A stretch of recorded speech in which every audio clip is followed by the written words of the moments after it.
Šīs dienas sēdes mērķis bija sapulcināt visus Rīgas draugu pārstāvus un no vienas puses, no otras puses tos deputātu kandidātus uz 10. Saeimas vēlēšanām, kuri apliecina sevi par kristiešiem. Un katrā gadījumā es uzskatu, ka šis pasākums bija izdevies. Šo pasākumu organizēja mans vadītā Rīgas Kristīgo draugu kolēģija.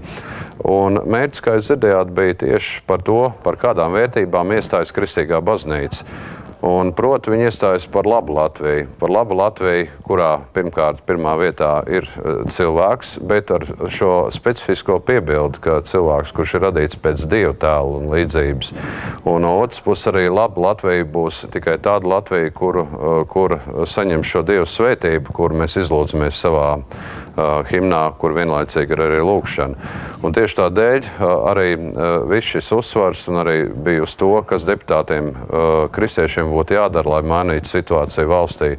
Viedokļi bija ļoti daudz, bet pats galvenais, es domāju, ir tas, ka deputātiem lielākajai daļai šiem kandidātiem un tīpaši pieredzējušiem politiķiem bija skaidra vīzija un bilde, kas būtu jādara. Proti, tātad pirmais tā ir ģimenes vērtības stiprināšana dažādos veidos, gan obligātā bībeles mācības ieviešana, gan arī tātad ģimenes mācības ieviešana, arī homoseksuālismu propagandas aizliekšana, ko teica daudz deputātu kandidāti, kas ir ne tikai sabiedrības šķeļošs pasākums, bet arī patiesībā degradējošs, kas degradē jauno paudzi un tālāk arī ved pie ģimenes iziruma, ģimeņu stiprināšana visādos veidos, jo, proti, mums, lai gan ir nodefinēts satversmē, ka valsts aizsargā tradicionālo ģimeni un visādos veidos rūpējas un gādā par to. Tā pašā laikā mēs redzam to, ka mūsu likumdošana faktiski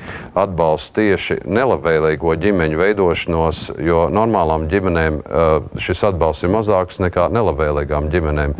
Šī situācija ir jāmaina, un man ir ļoti liels gandarījums, ka tas ir arī par labu Latvijas uzstādījums, tieši, teiksim, veicināt atbalstu ģimenēm.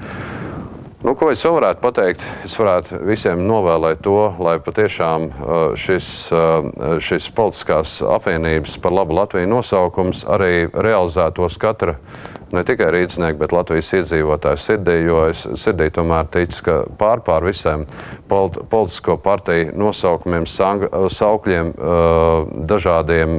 dažādiem solījumiem mēs visi vēlamies dzīvot labā Latvijā. Tieši tādēļ iestājāmies par labu Latviju. Paldies!